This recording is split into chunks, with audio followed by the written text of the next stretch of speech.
Start strong with Mike DiGiovanna making his FT debut. Writes for the LA Times. You can follow him at his name, Mike DiGiovanna. Mike, great to talk to you. Let's get right into the Angels. They bring on Ron Washington, and your thoughts on the addition. I think it's been pretty consensus. Most people, pick at anything these days, but I haven't seen much negativity on this front. What about you? Yeah, I mean, Ron's a hard guy to not like in this game. His reputation is pretty impeccable, especially when you talk to some of the infielders, especially that he's worked with over the years. I talked to Freddie Freeman a lot over this past year with the Dodgers. He swears by him. You look at all the work he's done with those Braves infielders. I just think he's a really well-liked guy, and pretty obvious, I think, with at least what appear to be the two finalists for that job in Buck Showalter and Ron Washington, that they did want an experienced guy, somebody who had managed the big league level to handle this team, which, moving forward is going to be a pretty difficult team to try to turn around. Is this a place filler or is this a needle shifter? Be honest, both the two people that they were looking to get in Showalter and Ron Washington, they're experienced, but they're experienced in winning. Are the Angels really looking at winning, or are they I hope we win? That's a good question. I hadn't really thought of it along those terms, although I did think of it when I looked at some of these names who are reportedly going to be in his coaching staff. The one that jumps out at me is Torrey Hunter. I was trying to reach Torrey this morning, haven't had any luck, but if he indeed is, if you know Torrey, he's the CEO of his own conglomerate right now. He's got a lot going on with restaurants and business ventures in the Dallas-Fort Worth area. For him to give that up right now to move to Anaheim, back to Anaheim to be a first base coach, to me that tells me maybe he's been told he might be a successor to Ron Washington when Ron decides to retire. I can't imagine many other scenarios where he'd want to take that job unless that was on the table. So, yeah, this team is, you're looking at Ohtani probably leaving. You're looking at a pretty big rebuilding effort. You're looking at an organization that traded away two of its three top prospects from a farm system that wasn't very good to begin with. The cupboard won't be bare, but there's, it's going to be a major job. It's going to take more than a few years and more than a few healthy seasons for Mike Trout and Anthony Rendon to turn things around here. So placeholder, I don't know. Ron's 71 years old. I don't see him doing this for too much longer. But certainly, like I said, the people on that coaching staff that you see reportedly coming in makes it pretty interesting. Yeah. So, you even tweeted it's a 2-year deal. So you just said yourself, it's going to be more than it's a 2-year contract for new Angels manager, Ron Washington. The team just announced, and it's so to me, if it's a 2-year deal, my thing is what's the point? Not saying he's not good, but what is the future view or future idea for the Angels? Well, this whole organization everything seems temporary right now, right? The owner last year announced he's going to sell the team. Then in January, he pulls the team off the market. The general manager only has 1 year left on his contract. A 2-year contract for the manager. I can't even think of many first-year managers who have gotten less than a 3-year deal. So yeah, there's just a sense of a temporary feeling about this whole organization right now. To me, a lot of it will depend on what the owner decides. Artie Moreno calls most of the big shots with the Angels right now. How much longer is he going to own the team? To me, personally, I think if he decides to sell over the next year or two, I think that to me is an encouraging sign that maybe a new owner can come in and really, get the kind of front office in place that's going to turn this thing around. But yeah, everything just seems very temporary with the Angels right now. And if Ohtani leaves, that's just going to make things even worse. I'm going to have an Ohtani question after this one. But so is the team more valuable to someone else that's going to buy them with Mike Trout? or with the prospects that Mike Trout could possibly bring? Yeah, the Mike Trout question is going to be interesting. He's a extremely loyal guy. He's claimed, at least publicly, that he doesn't want to be traded. But you're looking at 8 straight losing seasons. I think he's 32 now. Hasn't had a healthy season in a couple of years, 4 or 5 years, really, if you don't count the pandemic year. I mean, is he going to want to stick around, at age 35 for another massive rebuilding effort? And from the Angels' perspective, do you want a $38 million player at age 35 for another 4 or 5 years, sort of putting a drag on that payroll? So I can certainly see a situation over the next few years where he asks to be traded. And frankly, I wouldn't blame him for that. He's given everything he can, the last 12 years to this organization. If it's not going to happen here, I think it's the Angels' responsibility to at least get him to a place where he might be able to win a World Series. All right. So if I give you odds, you get the state of California or you get all 49 other states. Does Shohei Ohtani sign in California or any of the 49 other states? And it can be Hawaii. I don't think he's signing with I think it's the Hawaii Rainbows. But I need you to make the case, if you want to be specific, which team, but the case for the state of California to sign Shohei Ohtani. He's clearly stated he wants to win. The Dodgers have made the postseason 11 straight years. Yeah, they've struggled in the last 2, but they have a really good stable of young pitching. Bobby Miller coming up, the Emmett Sheehan's, the Ryan Pepios, the Gavin Stones, the Michael Groves, and you have Walker Buehler coming back. They have the best bullpen in baseball for the last 4 months last season. You have Mookie Betts and Freddie Freeman at the top of that lineup in their prime for several more years. You have a pretty good nucleus of young players. He's looking at things like that. And, as much money as the New York Mets and even the San Francisco Giants are going to throw at him, I honestly don't think the Dodgers have to make the best financial offer to get this guy. If winning is going to be a priority for Shohei, he's used to playing in California. The Dodgers can offer everything that I think he wants. So I think the chances of the Dodgers getting him, and yeah, is there a selfish reason for me to want him to stay here? Sure, he's a great story. It's amazing watching this guy and writing about him all the time. But I do think the Dodgers are in a great position right now to land him. What do you think could be a reason why it doesn't happen for the Dodgers? And then we'll get to the Angels.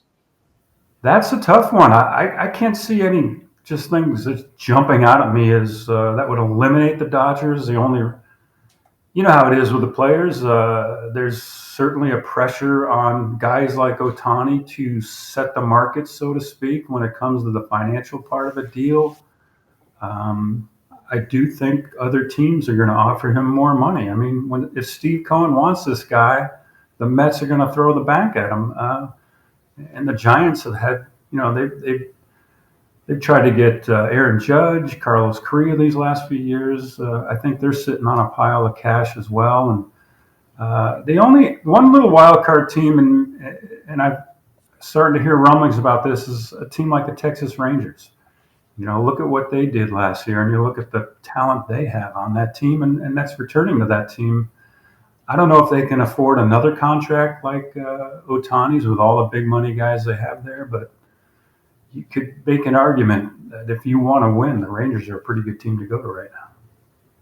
Okay, so let's flip it because we're doing cases for basically half the league because we can rule out about half the league, but the other half we are running through over the next couple weeks. The case for Shohei Ohtani returning to the Angels. Give us a percentage chance.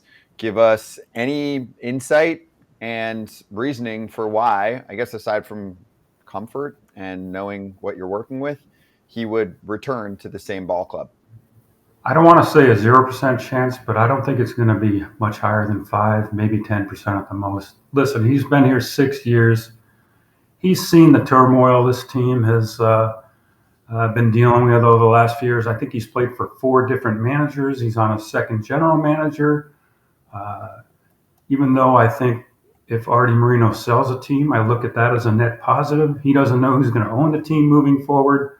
the farm system, they have a couple of nice looking young position players in the shortstop, Zach Neto, this first baseman, Nolan Shanuel. Beyond that, Trout and Rendon haven't had healthy seasons for 3 straight years. I mean, what is the lure for Ohtani to come to Anaheim? I mean, if it's a matter of playing in the great Southern California climate, he can do that in Los Angeles and play in front of 45, 50,000 fans a night. I just think he's seen what has happened with Mike Trout. I think he doesn't want to make the same mistake Mike Trout made in tying himself to this franchise for 12 years. I'm not rooting against it, but I just can't see it happening. Hey, Mike, how badly do you think the league, which is a business, wants to see Shohei not go back to the Angels based on the team not making the postseason for a decade and that being just bad business for the sport? I bring this up all the time, but I mean, LeBron not in the playoffs for a decade. How would that do for the NBA? One of the best players ever, Yeah, that's obviously what we're going through right now. Yeah, the league wouldn't come out and publicly say that, but sure. I think that's a factor. Look at the ratings for the WBC last March. I mean, they were off the charts, better than they've ever been. Why? Because of Ohtani and Rosaki and that great team from Japan, going against the U.S. in the finals. I think we got a taste of what Ohtani might be like in the postseason. Look, I mean, yeah, the strikeout of Mike Trout to end the thing was great, and it's going to get talked about for years. But he led off that game-winning rally with a double to the gap on a pitch that was probably ankle high and outside. I mean, because he was determined to get a hit. So I think baseball needs Ohtani to get to the postseason, just like they've needed Mike Trout to get there over these last few years. And I think it'd be a shame to not see Ohtani in an October setting. What's the pulse of Angels fans right now? Because we've certainly experienced at least some of them on social media who I think kind of mischaracterize, at least me, when I, for years now, will bitch about how the team is run. And I'm not the only one. I'm getting everything that I talk about straight from people super, super directly involved and usually in high positions with the ball club complaining to me about Artie Moreno, and then I'll get some of what I call like Artie's army. I mean, it could be one of his friends that comes after me on social media. So my thing is, I want them to win. I want them to be successful. I've been there many times. Mark Gubas is one of the nicest dudes in the game. The fans deserve it. They always have to be kind of the ugly stepchild right now to the Dodgers in the way that they're running their operation. We had Joe Madden on the other day, and he was like, my advice to the manager is you have to get some things fixed, including the facilities, which some of them are the worst in baseball, which is insane to me. So how do you think the pulse of the fan base is? And I'm wondering why they can't do a reverse protest or something like that, or maybe just a protest over at the stadium, because their owner has teased them and said, I'm going to sell. And like you mentioned earlier, he took it back. He took the keys back. Yeah, it's the dynamic there was interesting last year because there were a lot of people just cheering when he finally came out. Well, when he came out and said he's going to sell the team, and then just conversely groaning when he pulled the team off the market. There was some pretty good indications that the owner of the Golden State Warriors was interested in buying the team, and I think a guy like that would be really good. I think the pulse of the Angels fans right now is one of high frustration, impatience, tired of the losing, tired of, you talk to former players, the guys Artie has signed and retained, and played for him over the years and given a lot of money to. They love the guy. Well, yeah, Torrey Hunter, Tim Salmon, Albert Pujols. These guys aren't going to say anything bad about the owner because he's thrown millions of dollars at these guys. But Artie is also, highly responsible, if not primarily responsible, for the signing of Pujols, the signing of Josh Hamilton, the signing of C.J. Wilson. Some of these contracts have hamstrung the organization for years financially. And it just seemed like anytime he gets, call it meddling, call it getting involved, he's the owner, he has that right. But it does seem like many of the times he's really injected himself into these types of personnel decisions. They have backfired. And it's just been, we're on 8 straight losing seasons with Mike Trout and Shohei Ohtani, and it's almost become a cliche. It's a bad joke now around baseball that how can you not even have a winning season with two of the best players in baseball? So they're frustrated. They'd like to see some change. Is Ron Washington the answer? There's no reason he shouldn't help, but it's going to take so much more, I think, than a really good manager to turn this franchise around. Mike, sorry I missed some of your answers. Ironically, Torrey Hunter called me right when you were talking, so I just skip out to answer the phone. He literally said to me, "Are you on the air?" And I said, "Yeah, we were just talking about you." He said, "About what?" And I said, "Well, you're going to be the first base coach in Anaheim." And he just started laughing. He goes, "I ain't going to be the first base coach." He did interview, though, for the manager's job. He did tell me that, okay, which is great because I love Torrey. Torrey and I came up through the system together. He's an awesome guy. And he said, "I want to be the manager because I can mentor the people better as a first base coach." And I said, "Well, Washington only signed a 2-year deal." He goes, "Man, you ain't never heard of a first base coach going right to manager." And I was like, "Well, you could be the first." Right? Torrey's different. That's what I said. I go, "You're different, though." But he said, he goes, "Listen, I have a lot going on." He has barbecues, he has kids, he has a wife. There's a bunch of things going on in Dallas, like Mike said. But he also said, he's like, yes, I'd love to be, which he is. He's like a special assistant because what he likes is to be able to talk to kids, younger kids, and help them grow, not only in baseball, but in their life. And he's like, right now, I have enough time because he's like, time is money for me. I have enough time in the Dallas area where I can still talk to kids, not just about baseball, but about life. Because if you know anything about Torrey Hunter was in a gang growing up and all this, and he got out, right? And now he's, one of the best dudes in the world. So I agree with what Torrey said, but Mike, there's your answer about him being the first base coach. He just laughed and said, I'll be the manager because I can help more people out being the manager, and he'd love to do it one day, but he's not going to be the first base coach of the Angels.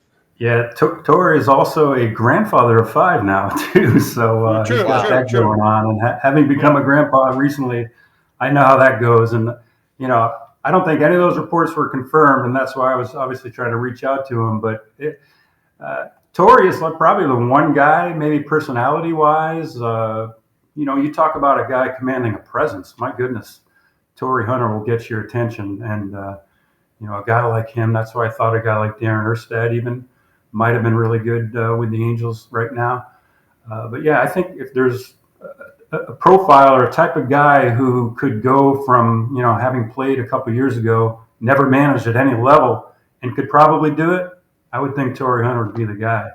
And sort of along those lines that you're talking about with Torrey, I think there will be and has been a little more of an effort with the Angels to bring in some of their more prominent players from the past.